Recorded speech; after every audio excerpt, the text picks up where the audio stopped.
नाज़रीन, आज की वीडियो में बात करेंगे रिजवाना केस के मुतल्लिक़। रिजवाना के ऊपर जो तशद्दुद हुआ जो नन्ही बच्ची के ऊपर, और इस केस के मुतल्लिक़ कल की वीडियो में मैंने आपको बताया था कि जज साहब आप मान गए कि यार इस जो मेरी बीवी है इसका लहजा बहुत ज़्यादा सख्त है, ये बहुत ज़्यादा झगड़ालू औरत है। लेकिन अब JIT के सामने क्योंकि ये पेश हुए थे, इसके ऊपर इनके बारे में इन्वेस्टिगेशन इनसे सारी हुई थी। लेकिन अब जो जज साहब हैं, सिविल जज आसिम हफीज़ साहब ने ये बात तस्लीम कर ली है कि ये मेरे सामने बच्चे के ऊपर तशद्दुद करती थी। जब से केस की मैं रिपोर्टिंग कर रहा हूँ, मेरी इसके ऊपर काफ़ी वीडियोस आ चुकी हैं, तो मैंने पहले दिन से ये कहा था कि जज साहब खुद इंसाफ के बड़े दावेदार हैं, तो उनको इंसाफ के कटहरे में लाना चाहिए। पहली वीडियो से ये मैं बात कर रहा हूँ, हमारे कंटेंट राइटर भी इसके ऊपर बात कर रहे थे, जो इस केस के ऊपर जो इन्वेस्टिगेशन करते हैं सारी, वो भी कह रहे थे कि एक जज साहब है, उनके घर में ये वाक़या हो रहा है, जो बच्ची बाहर सो रही है, जो रो रही है, उसकी उंगलियाँ टूट रही हैं, तो जज साहब को क्यों खबर इस मामले की नहीं होगी। तो बिल्कुल आज जज साहब ने ये बात मान ली है कि मेरे सामने ये तशद्दुद सारा होता था। ये बच्ची बारिश में भी भीगती थी, इसके ऊपर तशद्दुद होता था, इसके आंखों में ये आंख जो नाखून घुसेड़ने की बात की जा रही है वो भी सब मेरे सामने ये करती थी। मैं इसको मना भी करता था कि इस बच्ची के ऊपर तशद्दुद ना करे, लेकिन मेरी बीवी मेरी बात नहीं सुनती थी। ये जो अल्फाज हैं ये मेरे नहीं हैं, ये जो सिविल जज आसिम हफीज़ साहब, ये उनके अल्फाज हैं कि ये तशद्दुद मेरे सामने होता था, लेकिन मेरे मना करने के बावजूद ये बात नहीं सुनती थी। अब ये एक और चीज़ इस मामले के ऊपर, इस वर्ड के ऊपर एक और पहलू निकल कर सामने आता है कि छोटी मोटी अगर पनिशमेंट दी जाती है, उसके ऊपर अगर आप डांट डपट कर देते हैं कि ये ना किया जाए,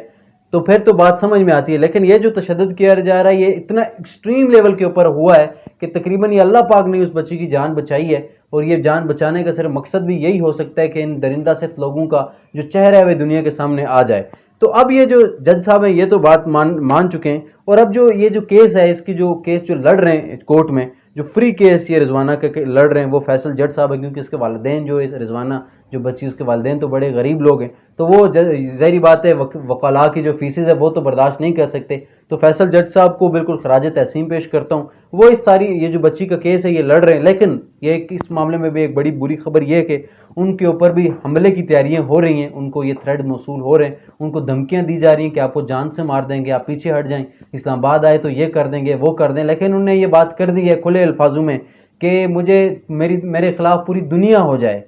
लेकिन मैं फिर भी इस मामले से इंसाफ की बात करने से पीछे नहीं हटूंगा। उन्होंने कहा है कि इससे पहले भी इंसाफ की बात करता रहूं, अब भी जब तक मेरी आखिरी सांस है इंसाफ की बात करता रहूंगा। उन्होंने कहा मेरा इस मामले के ऊपर जब भी ये बातें हुई हैं, जब से मैं केस के ऊपर बात कर रहा हूँ, मेरे खिलाफ बहुत सारे लोग हुए, अपने लोग भी मुझे अब ये बातें करते हैं कि इस केस से पीछे हट जाओ भाई, यहाँ पर बहुत ज़्यादा खतरा है। अपने लोगों ने भी ला ताल्लुकी का मुझसे ऐलान कर दिया, लेकिन मैंने बात की इंसाफ की, तो मैं बिल्कुल रिजवाना को इंसाफ दिलाने तक अपने खून के आखिरी कतरे तक लड़ूंगा। ये इसके ऊपर तो खराज तहसीन पूरा पाकिस्तान उनको पेश करता है। लेकिन कुछ बेगैरतियां भी इस केस के हवाले से हो रही हैं नाजरीन, बहुत ज़्यादा बेगैरतियां हो रही हैं, जिसको बेगैरती का लफ्ज़ यूज़ करना, क्योंकि जो यूट्यूब के कुछ कानून है तो मैं इतनी एक्सट्रीम लेवल के वो वर्ड यूज़ नहीं कर सकता, लेकिन ये वर्ड भी बहुत कम है, क्योंकि ये जो रिजवाना के ऊपर जो तशद्दुद किया जा रहा है, इसके अगर मेरी अब पहली वीडियोस देख रहे हैं तो इस तशद्दुद की ये सूरत हाल है कि उसके जो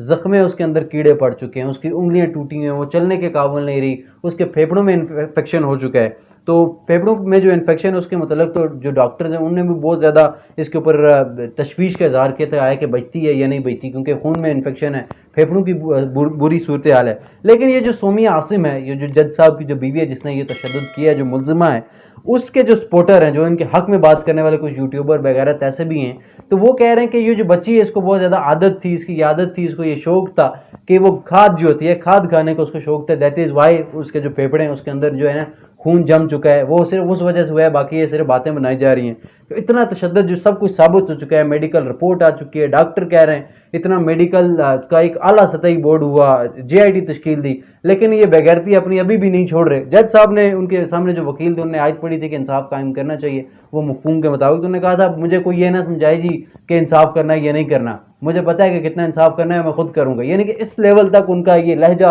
पहुंच चुका है कि मुझे समझाने की किसी को कोई ज़रूरत नहीं है। रिजवाना की तबीयत के मुतालिक बात की जाए तो बहुत ज़्यादा बेहतर है, कल के दिन उसको बहुत ज़्यादा बुखार था, लेकिन अभी जो है जो पहले दिनों की बात की जाए तो काफ़ी बेहतर है, क्योंकि एक मामले के ऊपर बहुत ज़्यादा क्रिटिसाइज़ किया जाता है गवर्नमेंट जो हमारी पहली थी PDM गवर्नमेंट, तो लेकिन बहुत सारे मामलों के ऊपर, लेकिन इस मामले के ऊपर हम तारीफ़ करेंगे शहबाज शरीफ साहब की कि वो खुद आए, उन्होंने JIT तश्कील दी, बोर्ड को एक मेडिकल बोर्ड तश्कील दिया गया, तो अभी तो तबीयत उसकी काफ़ी बेहतर है, वो खुद बात कर रही है, खाना पीना उसका अच्छे तरीके से हो रहा है। तो ये अब सारी अपडेट है नाजरीन के जज साहब मान चुके हैं। لیکن اب بھی کیس کے حوالے سے بہت ساری چیزیں حکومت کو چاہیے. اب جو حکومت آئی ہے اس کو یہ چاہیے کہ جو وکیل ہے اس کو بھی ایک سیکیورٹی دی جائے تاکہ یہ ایزیلی کیس لڑ سکیں, کیونکہ انصاف کا بول بالا ہونا چاہیے. غریب لوگوں کے پاس سیکیورٹی نہیں ہوتی, لیکن امیر لوگوں کے پاس بڑا پیسہ ہوتا ہے اور بڑا پیسے کا استعمال کر کے وہ غریب لوگوں کو دھمکیاں بھی دیتے ہیں اور کیس بھی جیت جاتے ہیں اور ان کو پھر تنگ بھی کرتے ہیں. تو یہ اس کے اوپر بھی گورنمنٹ کو فوکس کرنا چاہیے, اور امید کرتا ہوں جی کہ رضوانہ کو انصاف ملے گا. اور اسی انصاف کی بات کرنے کے لیے ہم آپ کی خدمت میں حاضر ہوتے ہیں. یہی چیزیں آپ کے سامنے رکھنے کے لیے یہ چینل اور یہ ویڈیوز بنانے کا مقصد ہوتا ہے. آپ سب کو اللہ پاک اپنی حفظ و امان میں رکھے. مجھے اجازت دیجیے. اللہ حافظ.